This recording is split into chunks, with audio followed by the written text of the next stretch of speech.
सुना तो दियो।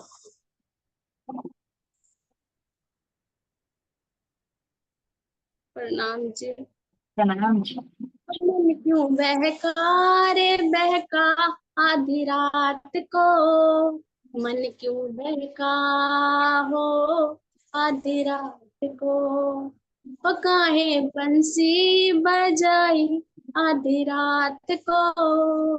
काहे बंसी बजाई आधी रात को। ओ काहे बंसी बजाई आधी रात को। मन क्यों बहका रे बहका आधी रात को। ओ रात होती शुरू है आधी रात को। काहे बंसी बजाई आधी रात को। ओ मैं तो सो गई बिना सिंदूर के। मैं तो सो गई हूँ बिना सिंदूर के। ओ मन क्यों बहका रे बहका आधी रात को। मन क्यों महका रे महका आधी रात को। ओ काहे बंसी बजाई आधी रात को। काहे बंसी बजाई आधी रात को। प्रणाम जी। प्रणाम जी। प्रणाम जी। बहुत सुंदर सुंदर साजी। एक सखी वो स्वर बाई है ना, सेन बाई बहुत अच्छे हैं। केल बाई और नवरंग बाई के साथ में एक स्वर बाई भी हो गई है ना। महको बाई का दिल तो बहका ही बहकेगा है ना। बहुत बहुत धन्यवाद। मैं तो जा रही आधी रात को। यही आया था जी। मैंने अपने मतलब कि फोन में भी यो ही गाना लगा रखा।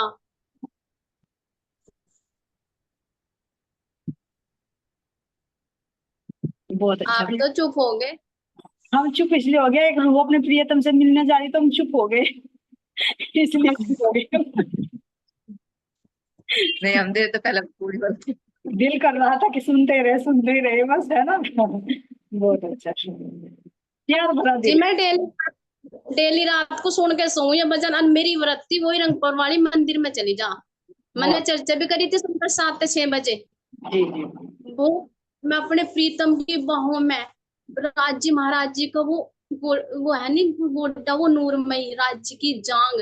और मैं सिर धरे रामदास हो रही और राज जी महाराज जी को ये मधुर मधुर सुर में वो गायन कर रही है अंदर ही अंदर। अरे मेरे प्रीतम ना धीरे से मुझे लुआ रहे मेरी तरफ देख रहे नीचे निगाह करके। अरे मैं अपनी प्रीतम को देख रही बाहों में उनके बाहों में पड़ी हुई। तो इतना अच्छा लग रहा था। मैंने फिर सुंदर साहब को बताया मैं कहा ऐसा हुआ मतलब कि तुम भी सुनियो भजन।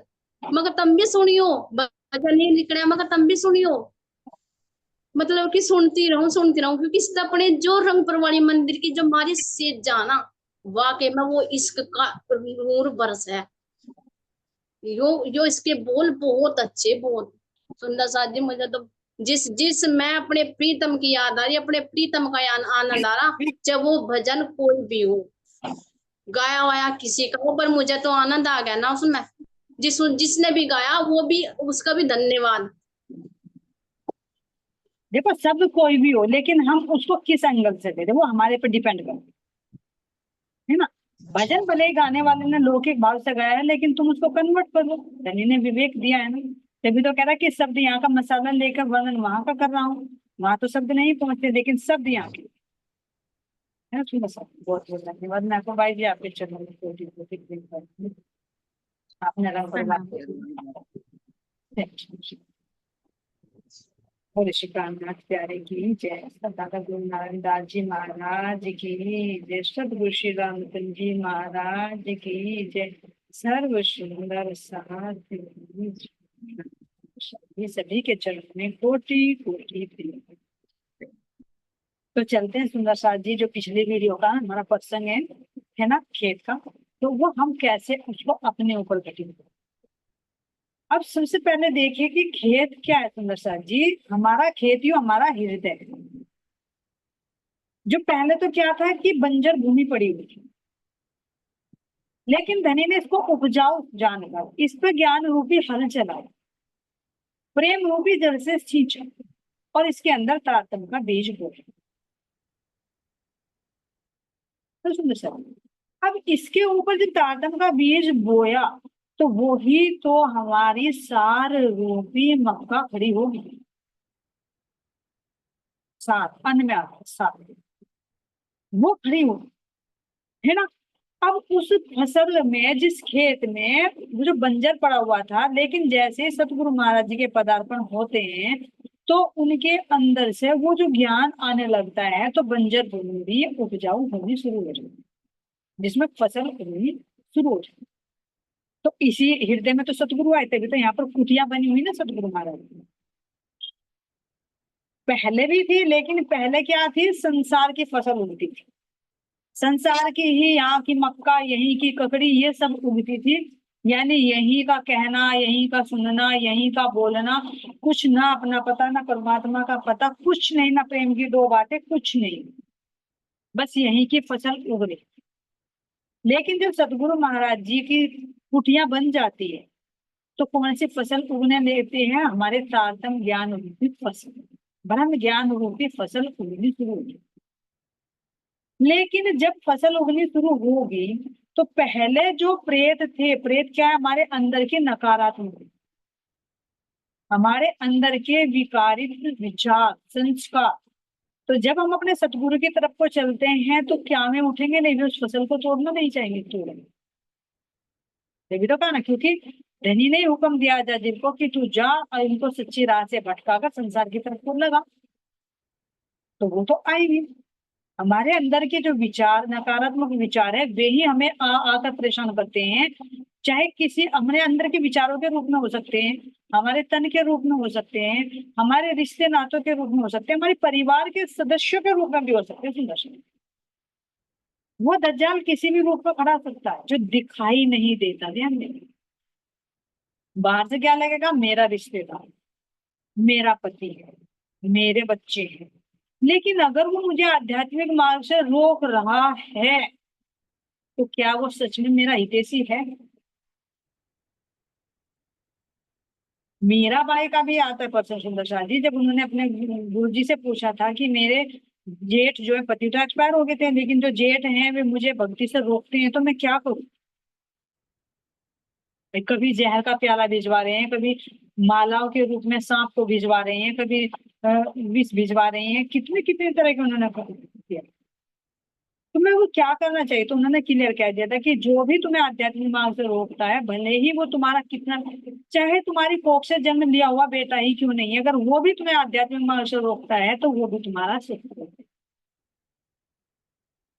विचार करे क्यों, क्योंकि सब अपने स्वार्थ के वशीभूत होकर तुम्हें रोकेंगे, लेकिन ये मानव तन मिला है हमें, तो क्या इसी के लिए मिला, अपने आत्मा के कल्याण के लिए मिला। हमारा जीवन हुआ, हमारा जन्म मिला है, अगर इसमें से तन छूट गए तो कब तक तुम साथ रखोगे। तुरंत 1 घंटे बाद ही कहने लोगे कि देर हो गई, उठाओ भाई चलो जल्दी, जन्म चलो। और अगर फिर भी बाद में सूक्ष्म रूप से दिख गए तो तांत्रिकों को बुलाकर घर खिलवा देंगे कि भाई प्रेत आत्मा आ गई उसकी, उसका इलाज करवाओ कुछ। तो हम कब तक जन्म जन्मों से प्रेत बनते फिर रहे हैं, भूत प्रेत बनते फिर रहे हैं, कि नाना योनियों में भटकते फिर रहे हैं। तो ये मानव तन हमारा सुनहरा मौका मिला है जिसमें हमें परमात्मा को पाना है। तो शरीर के कर्तव्य निभाओ, लेकिन जो मेन कर्तव्य है इस मानव जोड़े का, वो है अपने को इस जन्म मरण के चक्कर से छुड़ाकर परमात्मा की प्राप्ति, मोक्ष प्राप्ति, ये मेन लक्ष्य। तो जो इस रास्ते से हम हटाता है वो कौन है, हमारा सत्य। तो अंदर के हमारे विचार भी सबसे बड़े शत्रु है, बाहर के तो कम है, हमारे अंदर के विचार, हमारे अंदर के विकार जब हम ध्यान में बैठेंगे तो बाहर से पता नहीं कौन कौन से विचार ऊपर आएंगे, तो वो हमारे शत्रु। तो ये हमारे जो हृदय रूपी खेत है, जिसमें हम अपने ब्रह्म ज्ञान रूपी फसल उगाई है, इसमें वो प्रेत आकर बाधा डाल है। ध्यान का टाइम होगा, वाणी का टाइम होगा, कभी किसी रूप में आकर खड़ा हो जाएगा, कभी बिजनेस के रूप में आकर खड़ा हो जाएगा, कभी भोजन के रूप में आकर हो जाएगा, कभी लड़ाई झगड़े के रूप में आ जाएगा, कभी अहंकार के रूप में आ जाएगा, कभी काम क्रोध के रूप में आ जाएगा। कितने रूपों में आता है। तो ये हमारी फसल को नाश कर देता है। और क्या करता है, जो हमारी वृत्ति है वो यहीं की ककड़ी तोड़ देता है। छोटी छोटी सी ककड़ियां क्या है यहाँ संसार के बीच में, इनको तोड़ देता है और बड़ी फसल को भी नुकसान पहुंचा देता है। तो जब यहाँ जैसे सतगुरु महाराज जी ने यहाँ पर जो अपनी कुटिया बनाई, यानी अगर हम सतगुरु का से जुड़ गए, उनका हमने तारतम मंत्र ले लिया, उनसे जुड़ गए, तो अपने दिल की बात सारी बतानी चाहिए कि मुझे ये विचार मुझे परेशान कर रही है। कहा ना कि अगर आप महात्मा हो तो आपसे बात छिपानी सही नहीं है। भाई अंदर के हमारे प्रेत आत्मा है, कोई भी परेशानी होती है सतगुरु के सामने रखो इस बात को, तो सतगुरु महाराज जी करेंगे। लेकिन पहले कह रहे हैं कि मैंने खुद करी, तो पहले तो खुद करने की कोशिश करते हैं ना, लेकिन जब भी नहीं होता कैसे करेंगे सुंदर साहब जी? जो कहा भी उन्होंने, किसान ने कहा ना कि मैं वो सुनिए, मैं क्या लेकर गया, लाठी लेकर गया। 3 बार अटैक, पहले स्थूल को रोको, फिर मन को रोको, फिर बुद्धि को। अंदर जो हमारे चित्त में चोर घुसा हुआ है, वो चोर कोई साधारण चोर नहीं है, बड़ा चतुर चालाक चोर है। कौन है? अंदर इनका सरदार जो हमारा ये मन बैठा, ये मन जो इबलीश है, जो अजाजिल का बेटा है, दोनों बाप बेटा मिलकर अब परेशान करते हैं। तो ये अब ये देखे क्या इसका स्वरूप नजर आता है।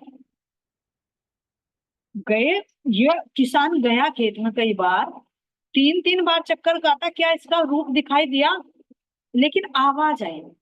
इसी तरह से हमारे मन जो क्रिया करता है उसकी आवाज आती है, लेकिन उसका रूप दिखाई नहीं देता।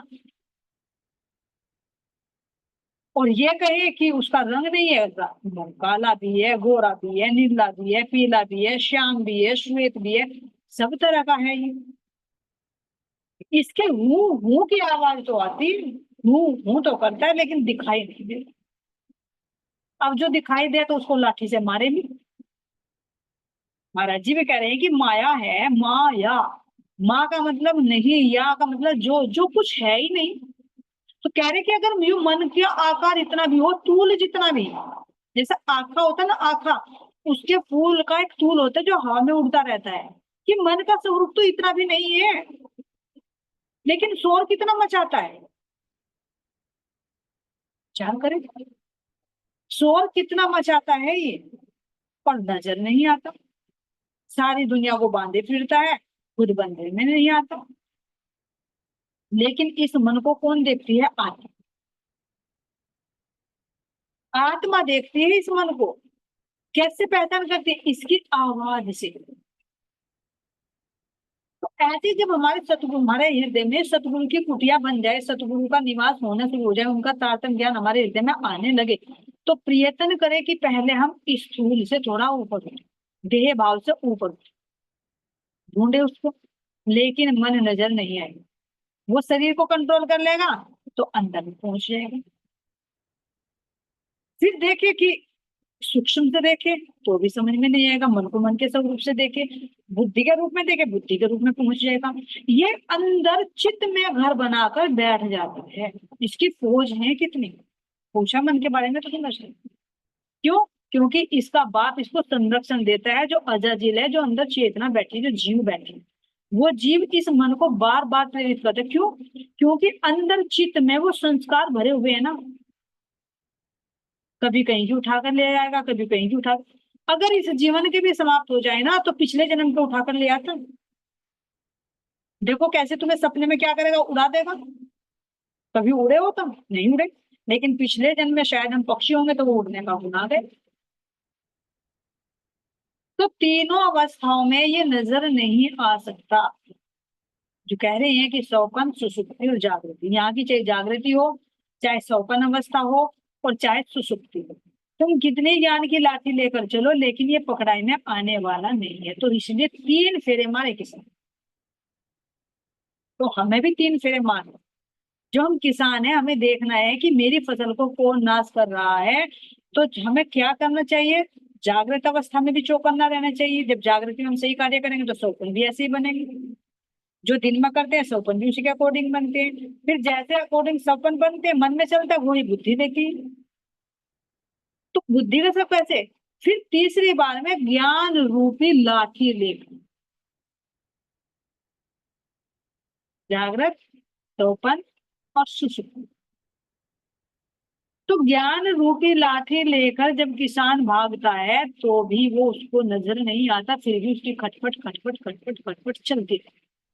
तीन गुणों के अधीन ये मन खटपट करता ही रहता है उस चोर को पकड़ने का। तो क्या करा जाएगा? सतगुरु की बात रखिए। हम तो हारिया हारिया हारिया हारिया दली, लेकिन ये जो फरीस ये है ना शैतान, ये प्रेत आत्मा, ये हमारे बस में आने वाली नहीं। तो फिर सतगुरु क्या करेंगे? सतगुरु जो लालटेन लेकर चले, यानी वो ब्रह्म ज्ञान का प्रकाश लेकर चले हमारे हृदय रूपी खेत में, तो तब उस प्रकाश से ये प्रेत आत्मा भागते हैं। ध्यान देना सुनिए, हमारी बीतक है ये। जब हमारे हृदय में सतगुरु महाराज जी ज्ञान के साथ वो प्रकाश भी देंगे, सुंदर जी, ज्ञान अलग होता है, उसका प्रकाश अलग होता है। जैसे कहे एक थ्योरी और दूसरा उसका प्रैक्टिकल। थ्योरी थ्योरी से जैसे शैतान या प्रेत आत्मा भागने वाली नहीं है। जो तुम थ्योरी रूपी ज्ञान रूपी लाठी लेकर इसको मारना चाहो तो तुम ज्ञान करते रहना और यो काम करके साथ। वही बात आएगी ना कि बहेलिया आएगा, दाना बिखेरेगा, जाल बिछाएगा, फंसना नहीं, और फंसते जा रहे फंसते जा रहे, फंसे फंसे भी बोल रहे। देखो तो ज्ञान तो है कि हमें फंसना नहीं, लेकिन फंसे हुए। तो क्या इस ज्ञान केवल कोरे ज्ञान रूपी लाठी से ये शैतान मरेगा? नहीं मरेगा। ज्ञान बुद्धि तक रह जाएगा, वो अंदर दिल बनाकर बैठा है चित्त में, और जब वो अपना कार्य करेगा तो तुम्हारी ज्ञान रूपी लाठी दरी की दरी रह जाएगी। जैसे कह देते ना कि यहाँ पर कोई चोर आ जाए, बंदूक तो चलानी आती है भाई, है ना, लेकिन चोर आ जाए तो उसमें होश ही ना है, नर्वस हो जाए कि कैसे चलेगी, तो क्या काम बना बनाया काम बिगड़ गया, सारा ज्ञान भी धरा का धरे रह गया, तुम्हारी बंदूक गोली सब धरी रहेगी। वो तो अपना काम करके चला गया। तभी तो करता है ना काम। तुम जाप करते रहो, जाप करते रहो, मन घूमता रहेगा कहीं का कहीं, करते रहो। और सागर जो मेहर का सो वहां दिले और देखा तो वो जा रहा पड़ोसी की रसोई में, उसकी रसोई में क्या बन रहा है, क्या होता नहीं। और इतना चालाकी से काम करते हैं तुम साथ, इतनी चालाकी से कि जब जाता है तो पता नहीं लगता, दिखाई नहीं देता, जब लौट कर आ जाता है तब पता लगता है। इसी तरह से किसान जब खेत में घुसा ना तब समझ में नहीं आया, जब बाहर आ जाए तो समझ में आए। यानी बाहर का मतलब क्या? जब आत्मा इसको अलग हटकर देखे तो इसकी आवाज आती है, और जब इसके अंदर घुसकर देखे तो ये पकड़ाई में नहीं है। इसका समाधान क्या किया जाए? अपने बस की तो कुछ नहीं है। तो फिर सतगुरु महाराज जी, तो सतगुरु महाराज जी को भी कह रहे हैं कि उनको भी नजर आती है कि हाँ अभी मेरी आत्मा के अंदर ना हूँ की आवाज आती है। हूँ कौन सी? यानी जहां भी कहीं अहंकार है, अहम है, मैं हूँ कि हाँ मैं भी हूँ कुछ। जैसे मास्टर जी के रूप में आया था ना मैं भी हूँ कुछ, जैसे चमत्कार के रूप में आया था ना मैं भी हूँ कुछ, चमत्कार दिखाओ। उसके अंदर आया था ना मैं भी हूँ कुछ, निंदा चुगली करने वाला। ये चारों अंतःकरण से संबंधित हो जाएगी। तो ये देखे सुंदर साथ जी, फिर सतगुरु महाराज जी उस ज्ञान का प्रैक्टिकल करो। ज्ञान तो है लेकिन उसका प्रकाश, तो हमारे पास उसका प्रकाश नहीं है, उसका एहसास नहीं है। तभी तो हम कहते हैं अरे हमने पता तो था यार, लेकिन फिर भी पता नहीं, गलती होने के बाद पता चलता है तो क्यों हो गई, क्योंकि प्रैक्टिकल नहीं है ना। गाड़ी का पता तो चल गया, कहाँ पे हॉर्न देना, कौन सा लाइट का, कौन सा ब्रेक का है, कौन सा रेस का है, पता तो चल गया, लेकिन ज्ञान तो हो गया। लेकिन प्रैक्टिकल तो जब है जब तुम भीड़ में लेकर निकलोगे इसको, कितनी ड्राइविंग परफेक्ट हुए हो या एक्सीडेंट होता है। तो जब तक उसका प्रैक्टिकल नहीं है, जब तक उसका प्रकाश नहीं है, प्रैक्टिकल मतलब प्रकाश, ज्ञान तो है लेकिन उसका प्रकाश नहीं है, तो तब तक ये प्रेत आत्मा नहीं भागी। अब सतगुरु महाराज जी स्वयं अपने हाथों से जब ये ब्रह्म ज्ञान रूप का प्रकाश लेकर लालटेन का जो प्रतीक है सुंदर साथ जी उसको लेकर चलते हैं तो हूं की आवाज आई। अंदर सतगुरु का प्रकाश आ गया, हूं तो जरूर गए, क्योंकि मरा मरा मरा मरा मरा करता है ना, कहते कभी तक में कहीं भी चलते हैं तो जहां भी चर्चा चलती है वहीं पर क्या करता है कि शोर मचाता है दज्जाल कि मारेंगे तुझे ये तो वो शोर मचाना शुरू कर देता मरने से पहले। तो ऐसे ही जब इसको पता लगता है कि सतगुरु का ज्ञान रूपी प्रकाश आ रहा है तो वह हूं करके खेत से बाहर भाग रहा है। और सतगुरु महाराज जी का हुक्म होता है कि आज के बाद यहाँ नहीं आना, क्यों? क्योंकि यहाँ पर मेरी कुटिया बन चुकी। क्या कहा सुंदर साथ जी आखिरी लाइन में कि जब तक हम इस खेत में रहे उसके बाद कभी भी वो प्रेत आत्मा नहीं। अब ध्यान देना सुंदर साथ जी, क्यों कहा सतगुरु ने? क्यों? क्योंकि जब तक हृदय में सतगुरु रहेंगे, उनकी कृपा दृष्टि बनी रहेगी, तब तक ये प्रेत नहीं आएगा, जब तक उनका प्रकाश रहेगा। लेकिन जैसे हम प्रकाश से अलग हटे ना, ये शैतान तैयार करा है फिर आ जाए। हम ये सोचे कि अब सतगुरु की जरूरत नहीं है, पल पल पूरे जीवन सतगुरु की कृपा दृष्टि की जरूरत है। नहीं तो दूसरी तरफ क्या है, शैतान पड़ा है तैयार। हटकर देखो तुम सतगुरु से, एक दिन दो दिन हटकर देखो तो माया तैयार होती है। ऐसे सुंदर साथ जी महाराज जी हमें ही समझा रहे हैं कि देखो तुम्हारी फसल को मैं फिर कैसे बचाता हूँ। फिर तुम यहाँ की ककड़ी नहीं, अपने परमधाम के अनबन की ककड़ी तोड़ोगे, वहां की मक्का, वहां की कुकड़ी, वहां के भुट्टे खाओगे तुम। वो क्यों? क्योंकि प्रेत आत्मा तुम्हारे यहाँ कुछ नहीं बिगाड़। तो ये देखे सुंदर साथ जी, अंदर का भी प्रेत और बाहर का भी प्रेत। क्या जहाँ सतगुरु का नाम होगा, सतगुरु की कृपया दृष्टि होगी, तो जहाँ कह रहे थे को बीतक में नहीं आता लालदास जी महाराज जी की, जब उन्होंने लाभानंद यति ने तांत्रिक क्रियाएं की थी महाराज जी पर, धननाथ जी पर, तो सब वही भस्म हो गई थी, जाकर उल्टी उसी पर पड़ गई, आग बरसाई तो वो भी फूल बन गई। क्योंकि जहां पर सारे देवी देवता, जहां पर पांचों फरिश्ते, जहां पर पूर्ण ब्रह्म परमात्मा विराजमान हो, तो भला वहां ये तांत्रिक विद्याएं कार्य करेंगी? वहां पर ये प्रेत आत्माएं आएंगी? नहीं आएंगी, दूर से दूर भाग जाएंगी। जिस हृदय में तारतम मंत्र का जाप चलता हो, जिस हृदय में तारतम वाणी की चौपाइयां चलती हो, जिस मुक्षर ध्वनि का नाम निकलता हो, तो उसकी तो शब्द को सुनते ही वो प्रेत आत्मा दूर भाग जाएगी। ऐसे सुंदर साथ जी महाराज जी कह रहे हैं कि तुम ये सोचो कि ये फसल हमने उगाई जो तुम्हारे हृदय में है, नहीं, ये सतगुरु की लालटेन के कारण जो हमारी ये प्रेत उतर गई, जो हमें जन्म जन्मांतर में खींचे फिरते हैं, ये प्रेत। तो ऐसे सुंदर साथ जी महाराज जी कह रहे हैं। अब आगे की घटना क्या बताते हैं वो भी सुनते हैं महाराज जी क्या कह रहे हैं। एक बार बीती कुछ ऐसी पासा जिसने बदल दिया, कारण बने कार्य होने के, बड़ा अटपटा कार्य हुआ। कह रहे कि एक बार एक घटना ऐसी बीती कि जिसने मेरा पासा ही पलट दिया। मैं कहते ना पासा पलटना पासे की बाजी होती है कि बिल्कुल उल्टा होता। कारण बने कार्य होने के, कुछ कार्य होना होता है तो उसका कारण बने, बिना कारण कुछ कार्य नहीं। हर एक कार्य का कारण है। जैसे हमने भोजन बनाया तो उसका कारण क्या है? भूख लगी। अगर भूख ना लगती तो कौन भोजन बनाए? पानी पीना है तो प्यास लगी। नौकरी करनी है तो क्या करना? पैसा कमाना है तो नौकरी करनी पड़ेगी, जीविका चलानी है। इसी तरह से अगर हमें भक्ति करनी है सुंदर साथ जी, अगर हम देखें कि हम सतगुरु के शरण में जा रहे हैं, क्यों जा रहे हैं? क्योंकि हमें मुक्ति चाहिए, इस आवागमन से छुटकारा चाहिए, प्रेत आत्माओं से छुटकारा चाहिए। तो सतगुरु महाराज जी कैसे अपने लालटेन सिंह प्रेत आत्माओं को भगा देते, ये देखिए सुंदर। तो यहाँ कह रहे हैं कि किसी कार्य के पीछे कारण अवश्य होता है, बिना कारण कुछ कार्य नहीं होता। बड़ा अटपटा कार्य वो, महाराज जी कह रहे कि बड़ा ही अटपटा कार्य। वो अटपटा कैसा हुआ? एक दफा बीमार हुई अपने गुरु भाई की पत्नी, खबर श्री सतगुरु को आकर उसकी बीमारी की दी।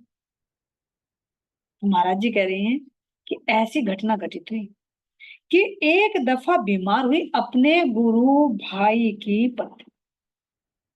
अब सुनना साथ, जो गुरु भाई कौन हुए? जो दादा गुरुजी इनके गुरु हुए, है ना। तो गुरु भाई की पत्नी यानी इनके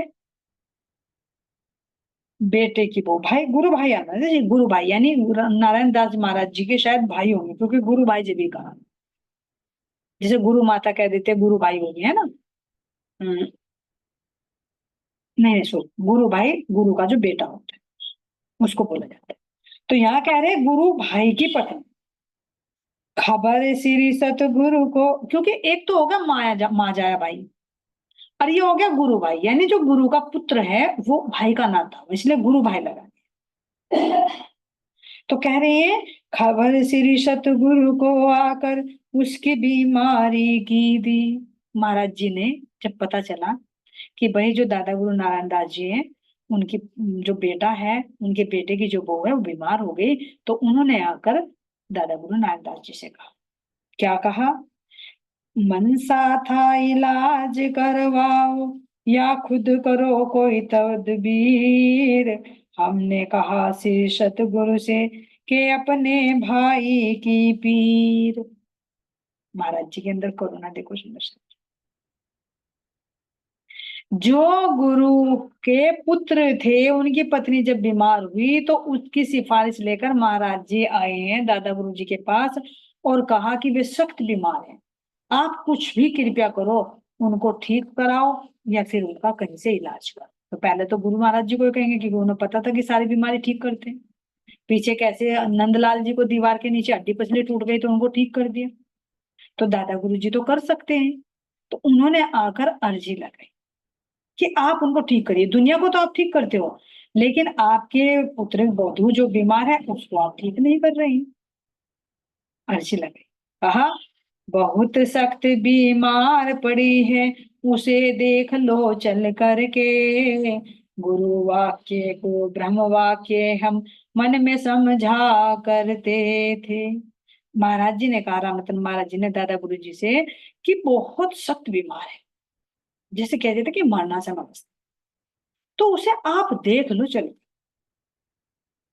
गुरु वाक्य को हम ब्रह्म वाक्य मन में समझा करते थे, क्योंकि पहले से सुनो साथ, जब महाराज जी फर्स्ट टाइम में मिले थे उन्होंने कहा था कि तुम सोमेश्वर मंदिर में जाओ, वहां संत महात्माओं ने भी, गांव वालों ने भी मना किया था कि वहां अब मत भेजिए, वहां तो प्रेत आत्मा ही रहती है, वहां तो कोई साधु महात्मा भी नहीं रहती, प्रेत आत्मा टिकने नहीं देती, तो आप उनको वहां ना भेजो। लेकिन फिर भी उन्होंने कहा था कि मेरे सतगुरु ने जो आज्ञा दी तो उन्हें दे दिए ब्रह्म वाक्य, परमात्मा का आदेश।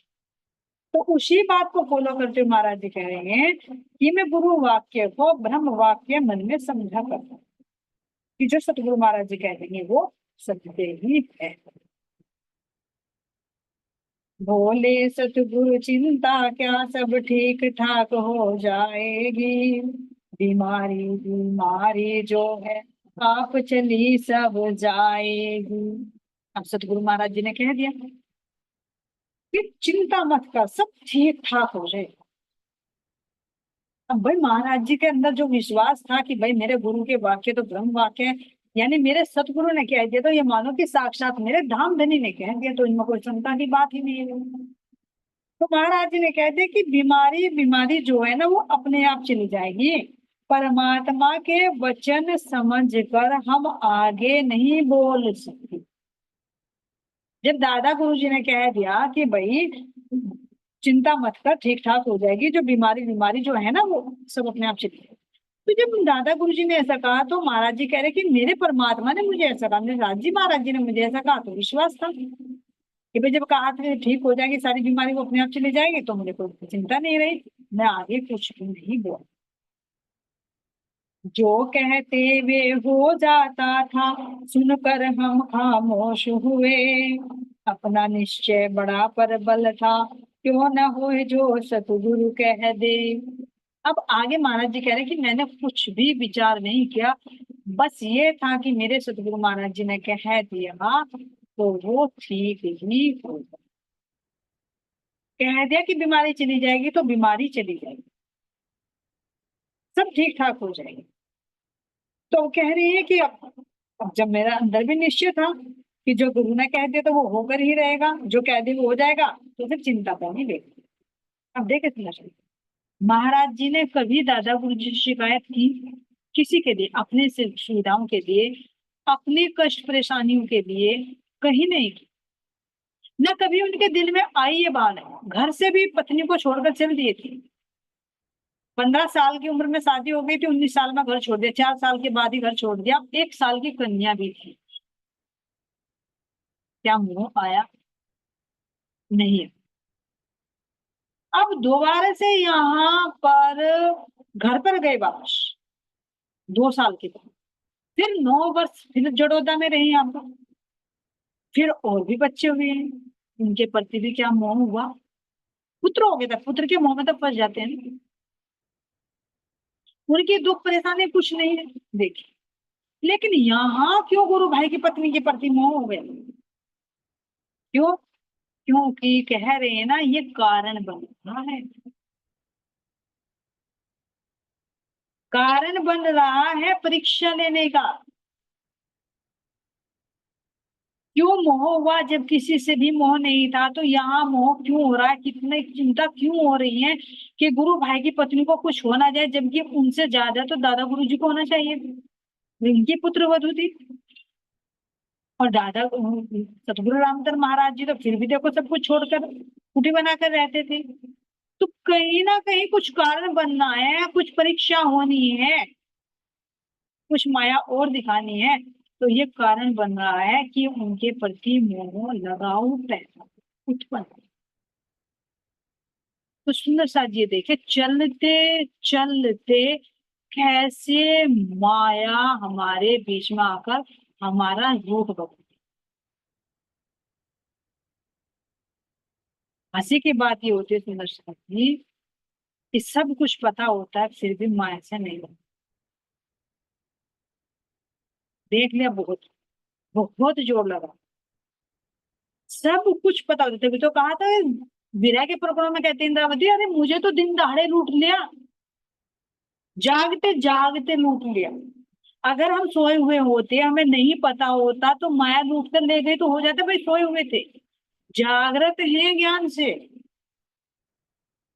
पता है माया क्या है, पता है यहाँ रिश्ते नाते क्या है, सब स्वार्थ के हैं, फिर भी कैसे इनमें जकड़े हुए हैं। कभी कभी तो दिल ऐसा करता है छोड़कर सब छोड़। लेकिन फिर महाराज जी का वही आता है कि साधु हो, संत हो, घर में हो, आश्रम हो, मंदिर में हो, मस्जिद में हो, पाताल में हो, बैकुंठ में हो, इस छलनी माया ने किसी को नहीं छोड़।